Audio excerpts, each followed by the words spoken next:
Major funding for the rise and fall of Jim Crow is provided by the National Endowment for the Humanities, expanding America's understanding for more than 30 years of who we were, who we are, and who we will be.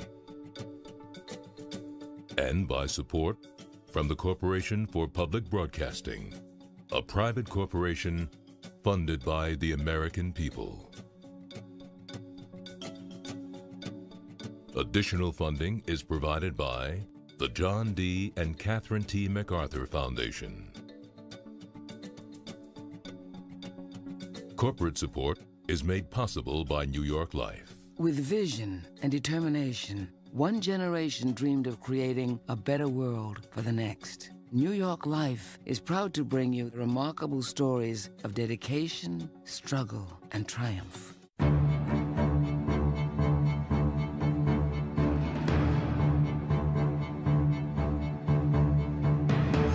As the 20th century approached, innovation, expansion, and optimism seemed passwords to America's future.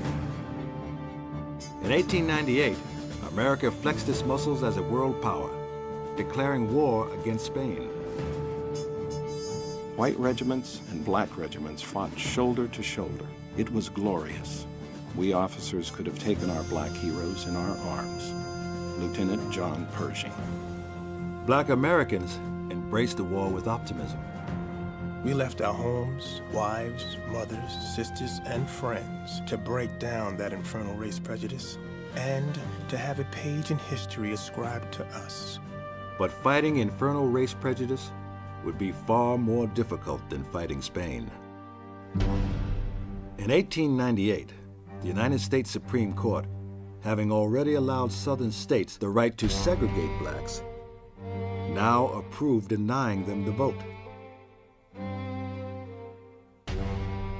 In the same year, most of the blacks living in the South worked the white man's land, averaging less than $1 a day.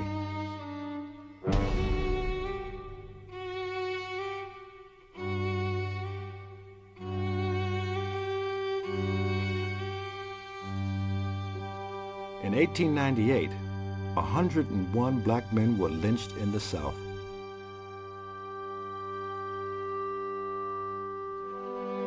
But one southern city, nestled comfortably along the Cape Fear River of North Carolina, seems to have escaped the worst excesses of the Jim Crow years.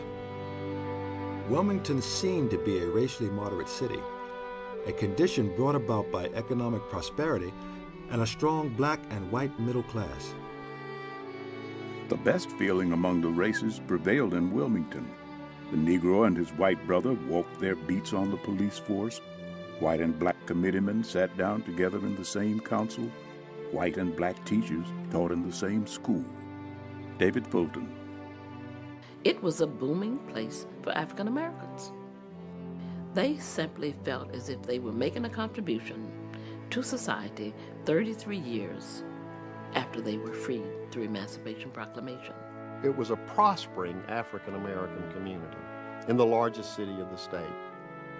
They had attained some success in the middle classes. There was a growing mercantile class. What happened was a number of blacks were able to transfer skills that they learned in slavery to private enterprise. On the plantation, they were blacksmiths, they were carpenters, they were teamsters. They had all these different skills that they learned in slavery, which they weren't being compensated for. But now they were able to take those skills and transfer them into business, and that's what happened. That first generation out of slavery sort of bought the dream.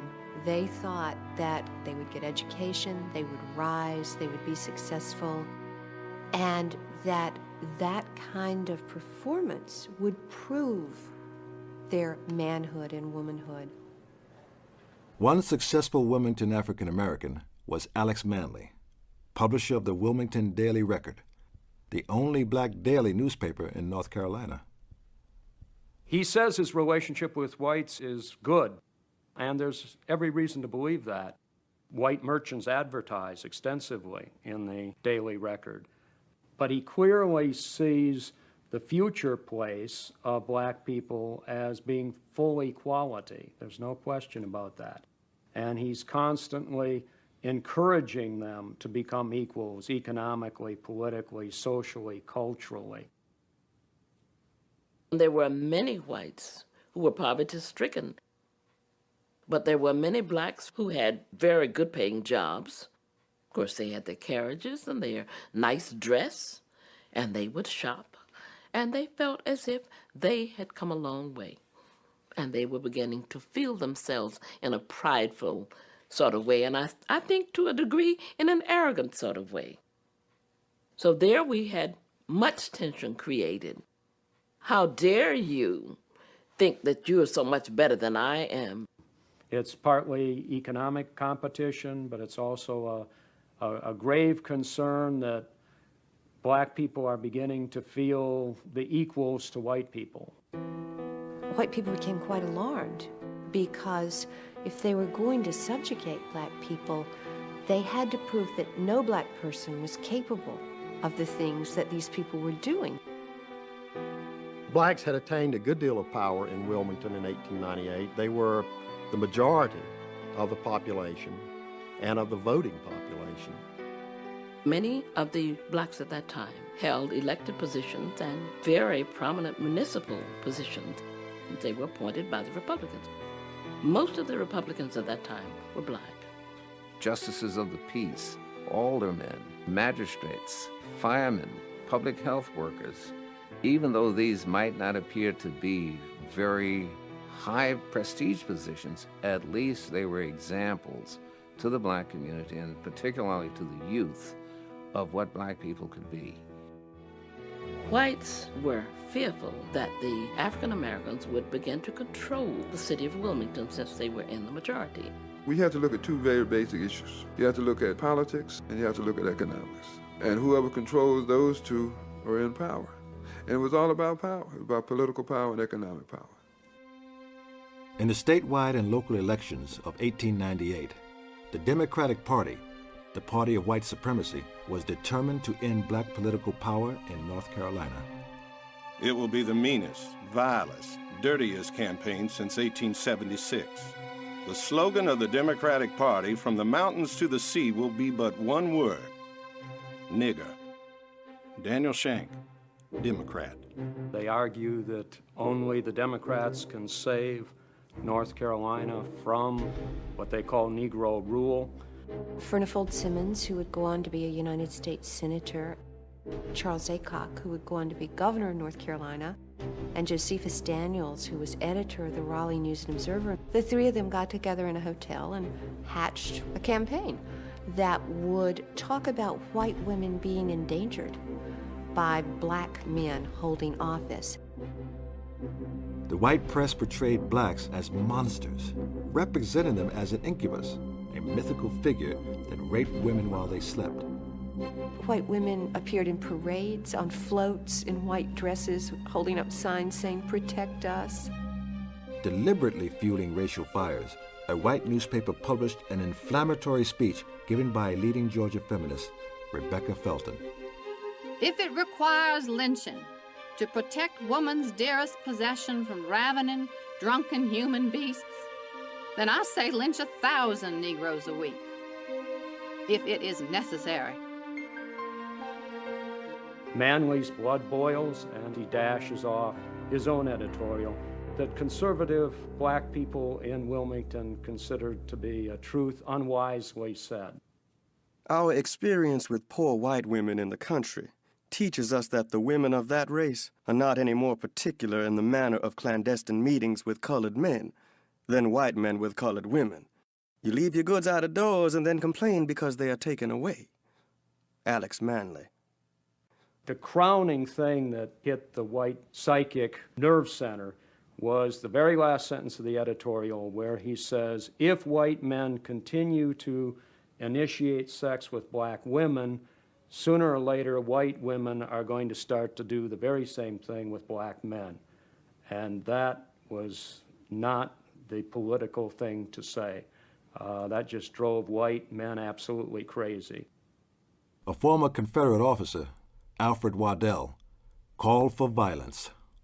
We are resolved to change the conditions under which we live if we have to choke the Cape Fear River with carcasses. White men appeared in rallies all over the state wearing red shirts, which was sort of a pre-fascist kind of outfit that they had borrowed from South Carolina. White employers are threatening to fire black employees who register to vote. So there's massive economic intimidation going on. An organization of black women urged black men to vote or risk disgrace. Every Negro who refuses to register this next Tuesday in order that he may vote, we shall make it our business to deal with him in a way that shall not be pleasant. He shall be branded as a white-livered coward who would sell his liberty. Blacks meant to win by legal means, whites by any means. We shall win tomorrow if we have to do it with guns. If we have not the votes to carry the election, we must carry it by force. If you find a Negro voting, tell him to leave the poll. If he refuses, kill him. Alfred Waddell. Despite all the intimidation, many, many black voters were turning out and were voting. So the word goes out from Democratic headquarters that if we can't intimidate the black votes and get a majority that way, we will simply stuff the ballot boxes. And that's exactly what they do. Every black candidate in North Carolina was defeated. But in Wilmington, the political victory did not satisfy white anger. A mob set Manly's newspaper on fire, and every black official was driven out of office. They could not wait until it was time for the change of office to take place. They decided to take control of everything. It was basically a coup. They just took the offices away from the duly elected office holders. So there are no longer any black officials in Wilmington city government. The coup was followed by a massacre. Firing began, and it seemed like a mighty battle in wartime. They went on firing, it seemed, at every living Negro, poured volleys into fleeing men like sportsmen firing at rabbits in an open field. The shrieks and screams of children, of mothers and wives, caused the blood of the most inhuman person to creep. Men lay on the street dead and dying, while members of their race walked by, unable to do them any good. Reverend Allen Kirk. They went after business owners, they went after voters, they went after doctors and black lawyers.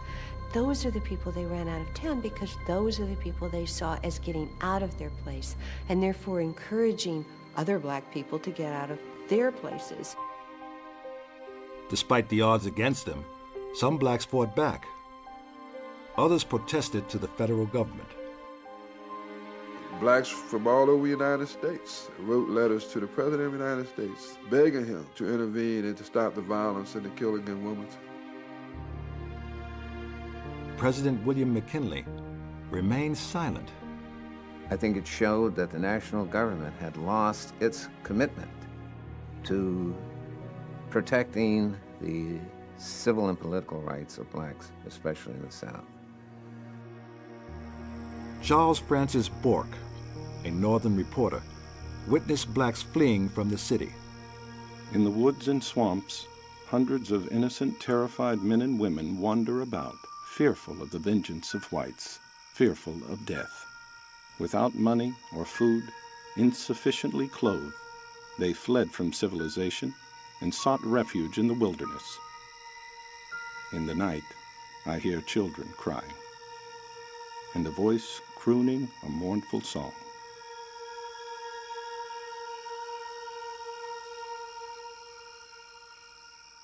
And those of us who were left found our places and stayed there. The destruction of black political power in North Carolina unleashed a wave of racial discrimination triumphantly announced in newspapers and printed on postcards.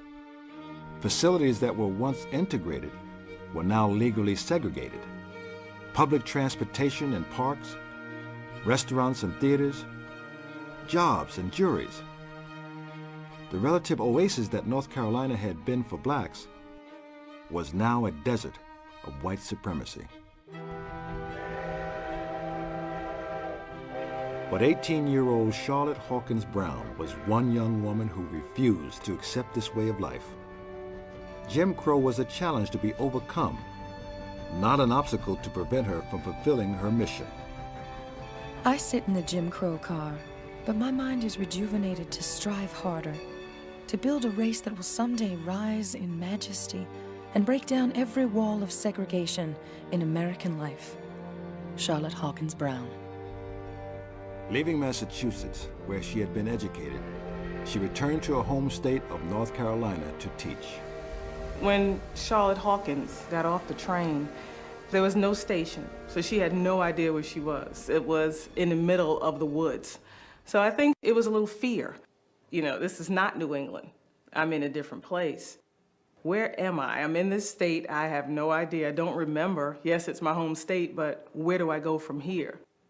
I think she adjusted well. In 1901, she converted an old blacksmith shed into a schoolhouse and opened the Alice Freeman Palmer Memorial Institute. For the next 2 decades, she struggled to raise money to build her school into an outstanding educational institution. Because white donors were reluctant to support a school that developed minds rather than domestic skills, Brown had to use subterfuge. When Brown begins teaching there, she has to say that she has a vocational school. I think the reason that whites wanted African Americans to continue the agriculture and domestic skills was it kept them at a certain level. I mean, it did not give them the education to, inspire them to do more. Her teachers said that you would pretend to have a vocational school on the outside, and then you would go in your classroom and teach them French or Latin or anything that you knew. As people said, she had highfalutin ideas and high aims for her students. And she was teaching the 3 R's, but she was also intent on teaching them leadership qualities. During the early years, in order to raise money for the school, Dr. Brown had to come up with some type of fundraising solution. And she came up with letter writing to all of the Northerners, telling them what they've learned at the school, what they were doing, writing and requesting support, anything. I mean, anything that they could give at that time. Dear Mrs. Worth, I have worried your patience, no doubt, but I have delivered the message of my soul to you. It is not the message of an individual, but the cry of a struggling race. Please make all checks payable to the treasurer, Charlotte Hawkins Brown. I am sending you $10 for your school, which I hope will be put to good use. I advise you to instruct your girls to be virtuous, for moral looseness is an unfortunate quality of many young women of your race. Her life was a balancing act. Her life was an act of trying to appease white people, white liberals who would give the school money and who would try to help the school in other ways.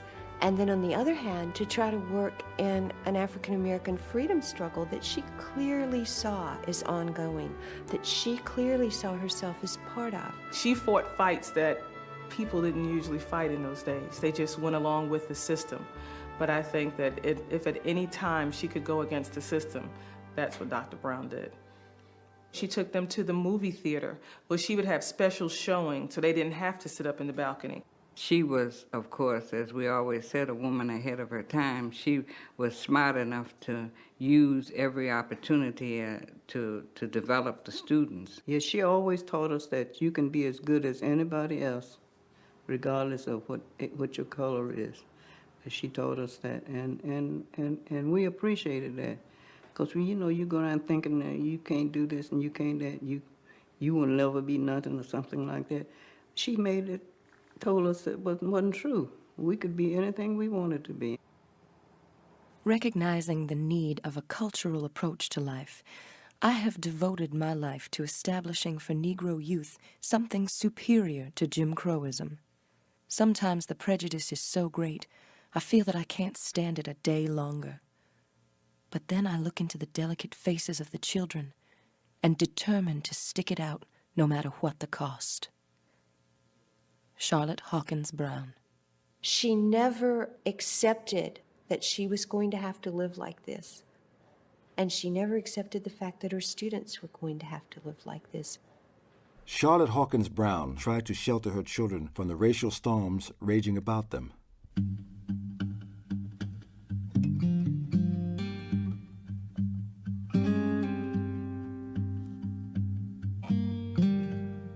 Others did not escape.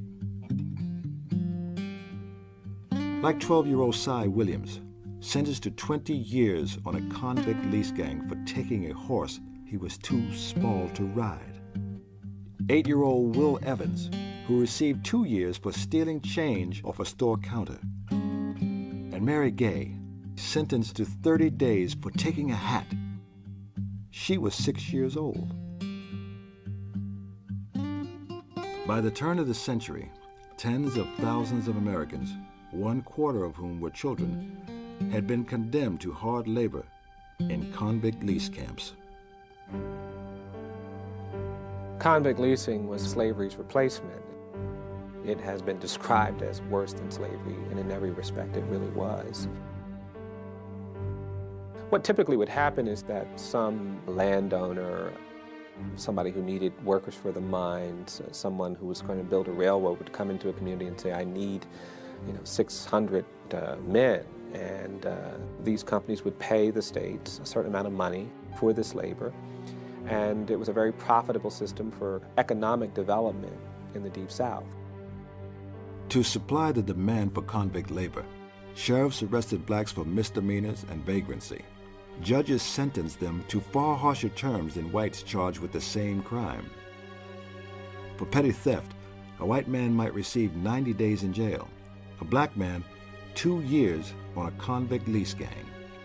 To get the quota, law enforcement would not think twice about finding any able-bodied person, including 9, 10, 11, 12-year-old kids. They cleared snake and alligator swamps, dug coal and gas-filled mines, built railroads and tapped turpentine trees in 100-degree-plus heat. Men worked 14 hours a day, 6 to 7 days a week, in conditions that one convict described as 9 kinds of hell. Sometimes housed in rolling iron cages, like those used for circus animals, fed the worst of food, denied medical treatment, men died from malaria, scurvy, frostbite, sunstroke, dysentery, snakebite, and shackle poisoning. They were blown to bits in tunnel explosions, buried in mountain landslides, drowned in swamps and rivers. Others were shot or tortured to death. There was no need to clothe, there was no need to feed, there was no need to protect the lives of these men and women and children. Your life didn't have that sort of economic value, long-term economic value that plantation owners assigned to slaves. At a time when over 100 men a year were lynched, thousands more were dying in convict lease camps. Death rates in some camps were as high as 45%, seldom below 15%. And while the poor were its main victims, no black person was safe. This was about sustaining the dynamics of slavery through another mechanism. Instead of calling you a slave, you were called a criminal, a convict. And what that status meant is that people in power could do with you whatever they wanted. It defined a period in American history that, in my judgment, is still the most brutal and the darkest periods for African American people.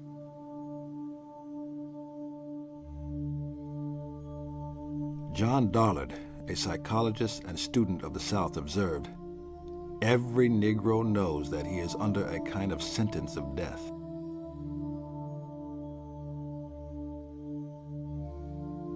He does not know when his time may come. It may never come, but it also may be any time." Violence is really essential to this whole system of segregation.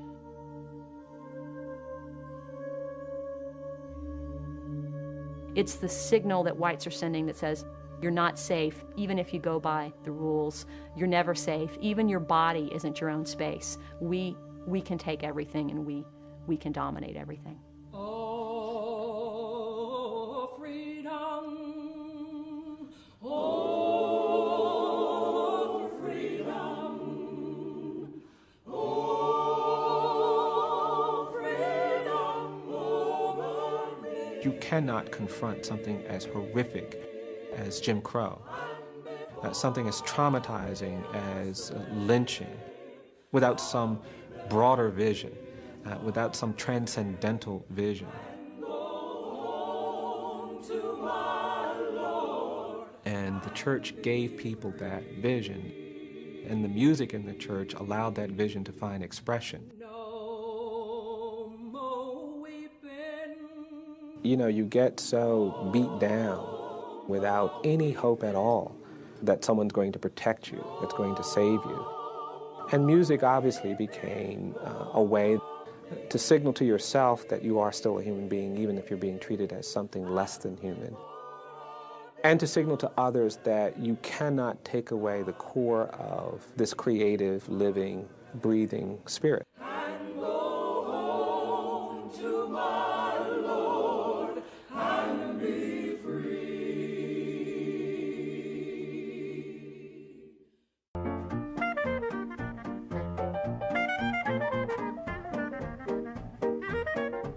In the period after the Civil War, New Orleans was considered the most racially liberal city in the South. In the period of Reconstruction, New Orleans basically chartered freedom for black people here. Liberty, enfranchisement, interracial marriage, public education, improved literacy, to some extent economic opportunity had all been made available to them. You had integration. Not only racial integration, but integration by class. Well-to-do whites living in close proximity to poor whites. Working class blacks living in close proximity to blacks and whites who were better off than they was. In the 1890s, Jim Crow came to New Orleans. Public transportation was legally segregated. Omar Plessy, a Creole of color, challenged the law, all the way to the United States Supreme Court. Plessy was not an accident. There were activists in New Orleans who were very determined to challenge Jim Crow laws in that city. And when they passed the Railway Separation Act and required that black people sit in the back of railway cars, there were people who thought that this was illegal and immoral, and they sought out to challenge it. He was purposely chosen to be a plaintiff in the case because he looked white. And he had been mistakenly seated in the white section of the train. The whole argument was that until he identified himself as black, there was no problem.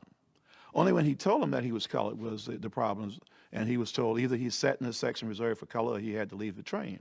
Plessy, like Rosa Parks, was in the first-class car of that railway to challenge this law.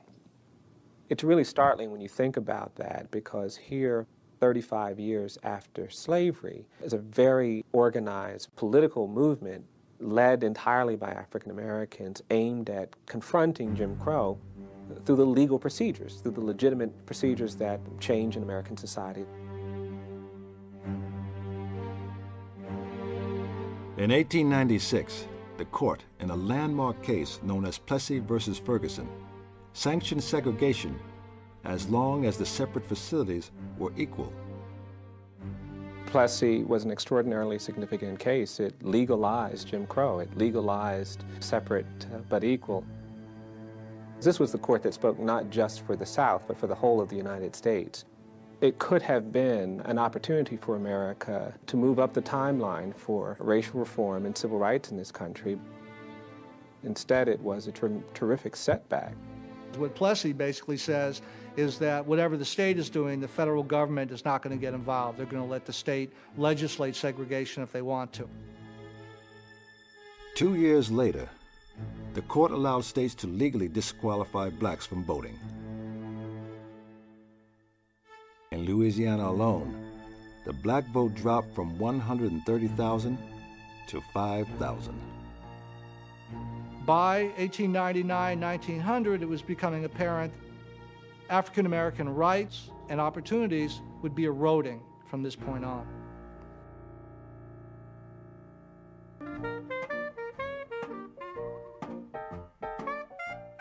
As political possibilities were taken away, vehicles for self-expression became all the more important in the black community.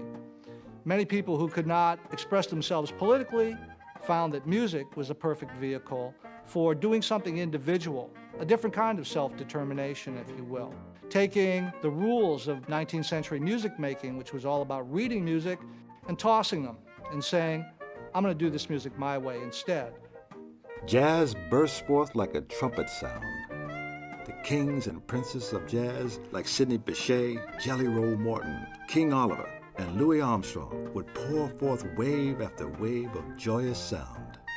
What music did was to challenge the prevailing racial biases, that black people were inferior, that they didn't have the qualities of thought and creativity and mind that would allow them to ever evolve into a race that could be treated fairly and equally. And what music did was to challenge that, because here was this enormously creative and quite compelling art form evolving in a way that was quite captivating to anyone who heard it, black or white. It gave strength to the idea that black people were capable of all kind of greatness. And it challenged the lie. There was, over the course of the first years of the 20th century, a rising negrophobia, as it was called. A negrophobic attitude would look at a black individual and only see beneath whatever middle-class exterior might be there, deep down, there is a savage. And only the control and the discipline and the surveillance of whites was able to keep that black individual in check. Almost all facets of American society had given in to that notion of racism. History, biology, psychology, sociology, philosophy, all talked about African Americans as being inferior, as being not equal, as being not worthy of equal treatment. One of the things that's happening at the same time is national advertising, and all of those things that are associated with inferiority are being attached to the black race. The message in the image was that African Americans were criminals or just on the edge of criminality. These images often are distorted African Americans. They're not real human beings. There's something out of kilter. There's something not right about them.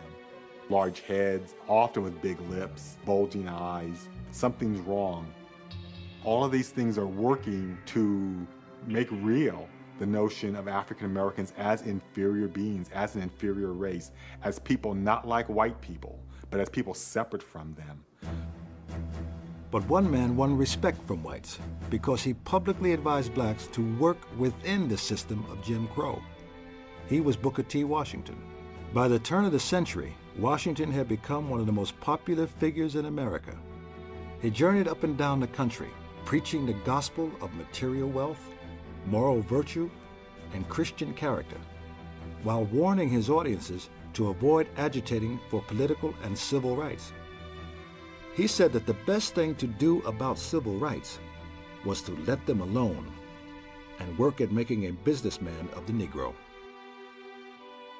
He started the National Business League while he was in Tuskegee so that people could learn how to start a business, make a business develop, and prosper.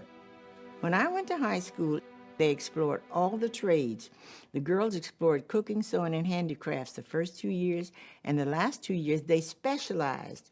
The last 2 years of my high school, I specialized in advanced dressmaking, so that when I graduated, my high school diploma, like your college degree, shows that I have a skill in advanced dressmaking. But Washington's optimism and his passion for industrial education was not shared by all. At Atlanta University in Georgia, the highly respected Harvard-educated sociologist and scholar of black life, Dr. W.E.B. Du Bois, saw that despite Washington's conciliatory efforts, racial terror continued to rage across the South.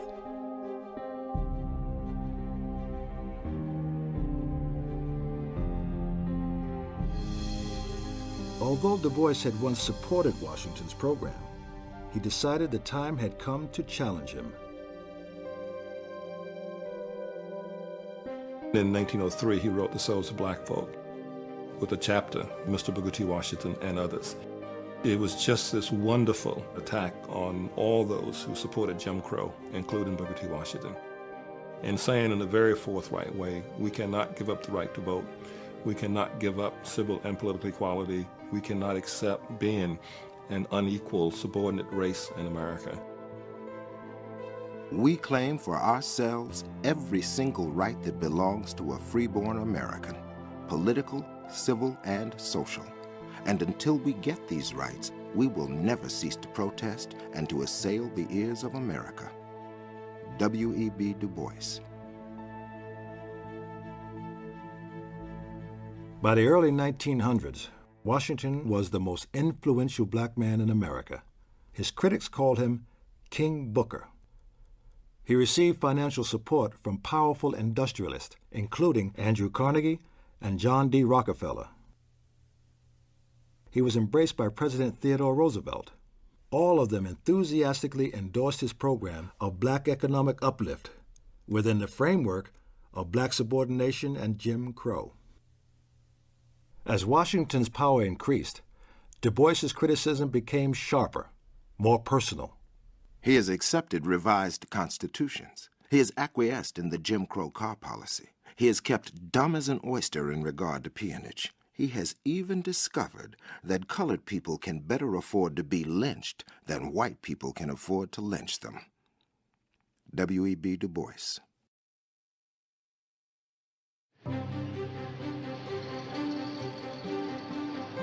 In 1906, Washington visited Atlanta, a city in which blacks had achieved success. Atlanta was a boomtown, one of the most prosperous cities in the country. In fact, the only city that exceeded Atlanta for rate of growth was Los Angeles. Booker T. Washington did look at Atlanta as a model for the kind of philosophy that he used about what were considered ideal race relations. Atlanta was considered the most progressive city in the South, and what they could point to was concrete evidence. More Negro colleges than any other city in the United States. More African American publication than almost any other city. And people took real pride in the accomplishments of black people. It made us feel vindicated and validated. My dad was so proud when he had visitors come to our home. He would take them on a tour of all of the schools, drive through the neighborhoods. So-and-so built that house, and he'd show them how blacks lived in Atlanta. Booker T. Washington took a few success stories and tried to use that to show that, in fact, African Americans, if you played by the rules that I've established, that in fact you too could be successful. That was, of course, not the reality. The reality was that Atlanta was one of the most racially segregated cities in the South. W.E.B. Du Bois is one of the most intelligent, eloquent figures in the country. He's a teacher at Atlanta University, a dignified man. He always wears a suit. If he has an appointment with an attorney in the Candler building, he can't just go in and get in the elevator, no matter what individual merits he has. He has to wait for the freight elevator or walk up the stairs. The white elevator operator is not going to take him upstairs. That's a place where Du Bois leaves the affluent black community, goes into the white community, and has to respect forms of segregation, of Jim Crow hierarchy, where his affluence, his intelligence, his education means nothing.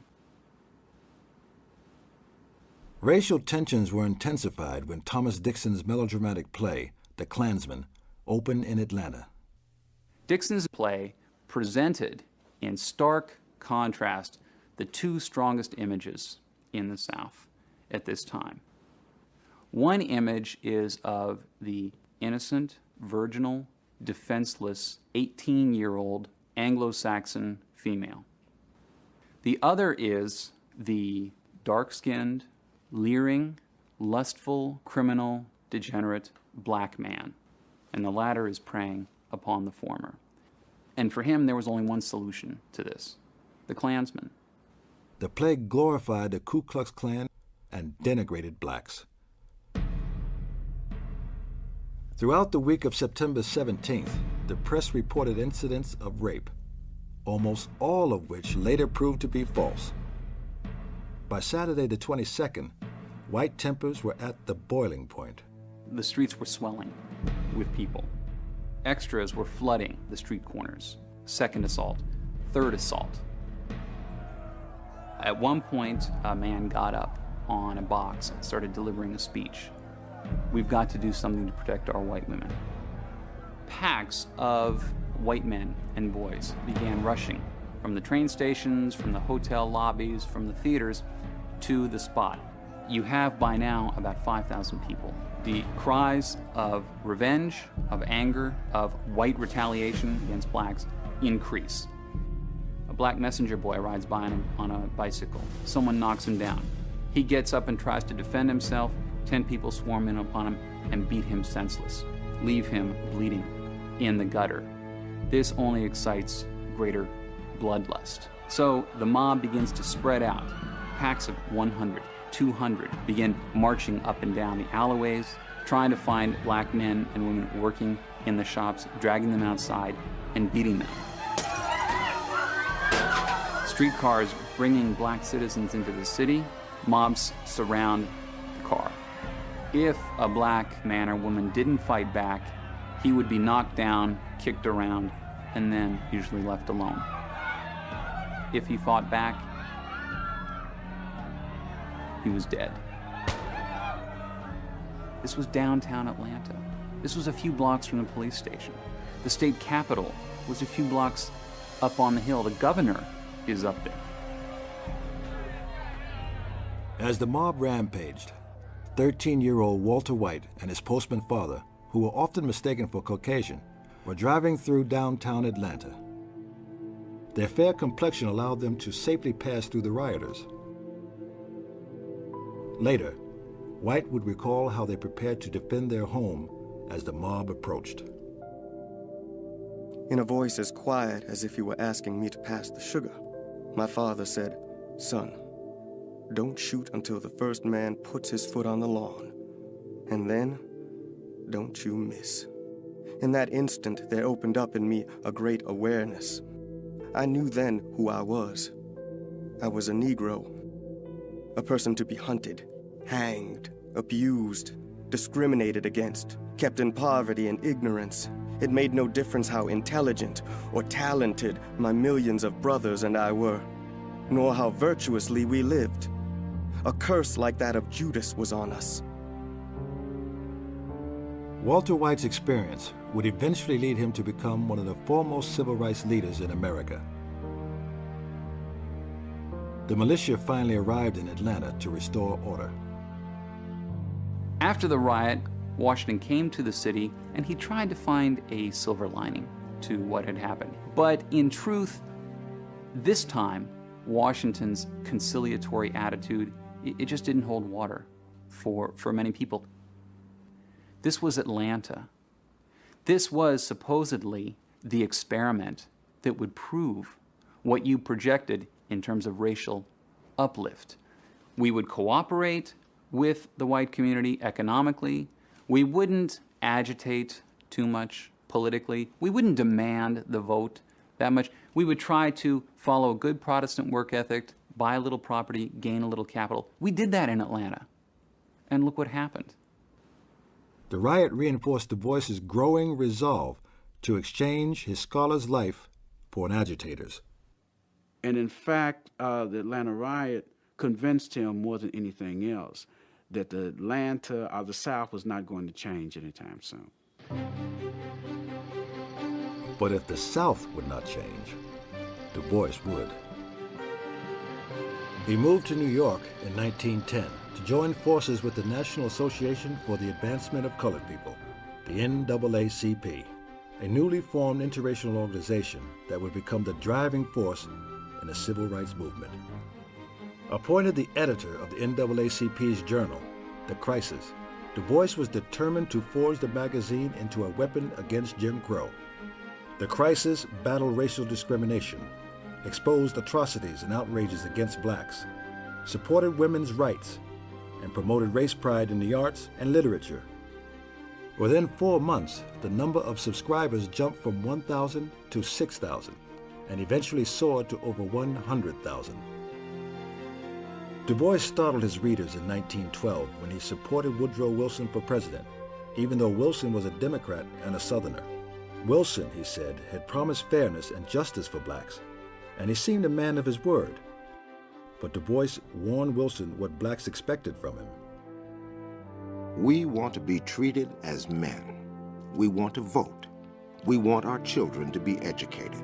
We want lynching stopped. We want no longer to be herded as cattle on streetcars and railroads. We want the right to earn a living and own property.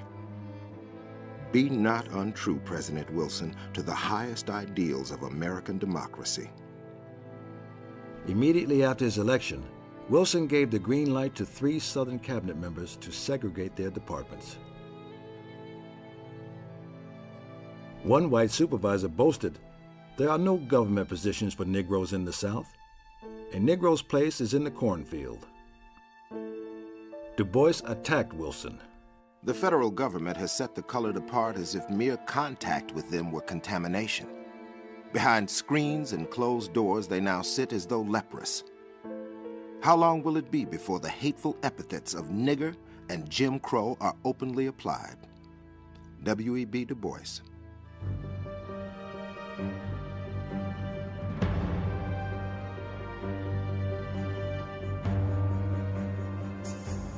In 1915, The Klansman was made into a motion picture, Birth of a Nation. The NAACP launched a major campaign to ban it, as violence erupted in several cities where the film played. In Lafayette, Indiana, a white man killed a black teenager after seeing the movie. Elsewhere, gangs of whites attacked blacks on the street. And the Ku Klux Klan was reborn. One thing about the Birth of a Nation and its link to Ku Klux Klan recruiting is not so much the numerical quality of it, but rather that ideologically it gave Northerners some form of rhetoric that helped them understand the racism they were already believing anyway. In the midst of the battle against Birth of a Nation, Booker T. Washington died.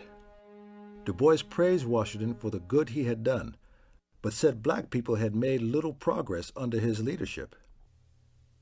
Du Bois's battle with Washington was over, but his quarrel with Wilson continued.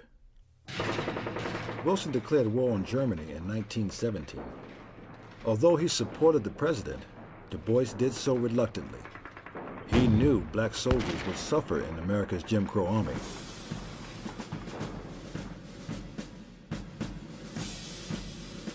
In 1917, black soldiers of the famed 24th Infantry, 3rd Battalion, were assigned to Fort Logan outside of Houston, Texas. Houston had the largest black community in the state of Texas at the time, and that was a threat to many white people. The police force there was very aggressive in enforcing the laws in that community, and the target of that enforcement strategy was frequently people of color. There was no commitment to law when black people were brutalized and tortured and murdered and assaulted by mobs and through racial violence. The law was never there to protect you. And into that troubled environment was a black battalion. And these were very proud soldiers who had fought for the country, who were not prepared to be subjected to the indignation and oppression, who had been taught to fight when their rights were in question, when their liberty was in question, when their survival was in question. You cannot brutalize an individual who has some self-respect, who believes that their life has meaning and dignity, and persecute that individual and marginalize that individual without at some point that individual standing up and saying, "You have threatened my life, you have challenged my life, and I'm now going to fight back." For months, black soldiers had suffered non-stop harassment from the Houston police. On August 23rd, their anger boiled over. Dear brother, I write you for the last time in this world. I am to be executed tomorrow morning.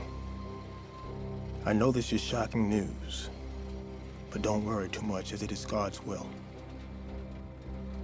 I was convicted at the General Court-Martial held here last month, tried for mutiny and murder. It is true that I went downtown with the men who marched out from camp, but I am innocent of shedding any blood. Goodbye, and meet me in heaven. Your brother, Charles Baltimore.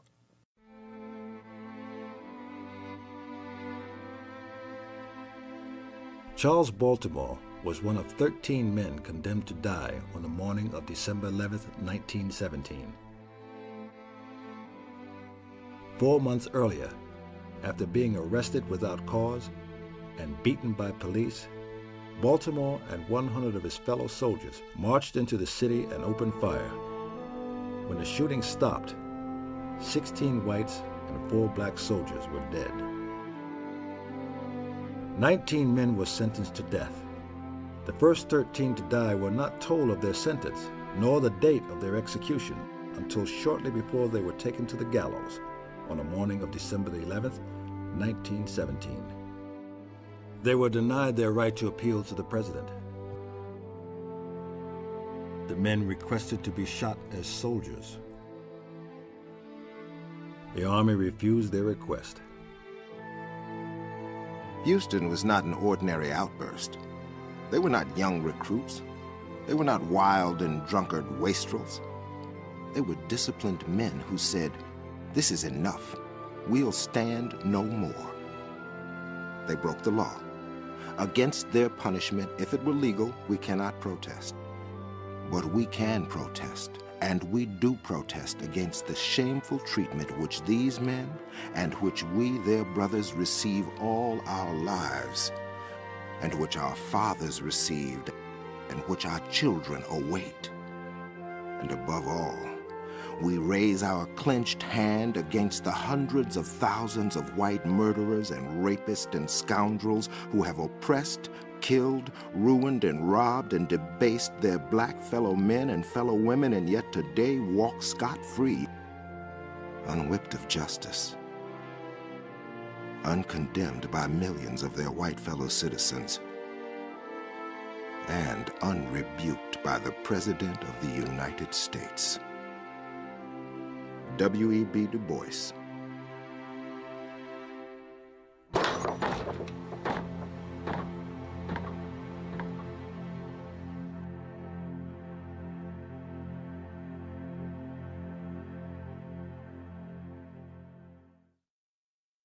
The tragic era of Jim Crow comes to life at PBS Online with interactive activities and first-hand accounts. Find details on key people, events, and more at pbs.org.